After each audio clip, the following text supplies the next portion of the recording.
সর্বপ্রথম একদম ক্লিয়ার করে আমি আপনাদেরকে বলতেছি, যারা ভিসা লাগাতে পারবেন, যারা আরব আমিরাতে 1 সেপ্টেম্বরের আগে আপনারা কোনো একটা কোম্পানির আন্ডারে দুবাইতে আসছেন ভিসা লাগানোর জন্য,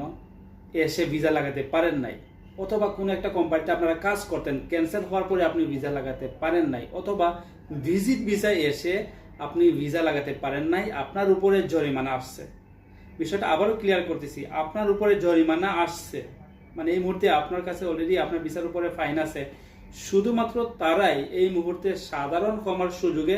ভিসা লাগাতে পারবেন। আপনাদেরকে কোথাও যাওয়ার প্রয়োজন নাই, শুধুমাত্র আপনি যে কোম্পানিতে ভিসা লাগাবেন সরাসরি ওই কোম্পানিতে আপনি ভিসার জন্য অ্যাপ্লাই করেন, ইনশাআল্লাহ আপনার ভিসাটা হয়ে যাবে। যদি আপনার ফ্রি ভিসার প্রয়োজন হয়, যদিও ফ্রি ভিসা নাই, আমাদের আন্ডারে আমাদের একটা লাইসেন্সে যদি আপনার ভিসার প্রয়োজন হয়, আমরা একটা লাইসেন্সের মধ্যে ভিসা লাগিয়ে দেবো, আপনি আপনার মতো করে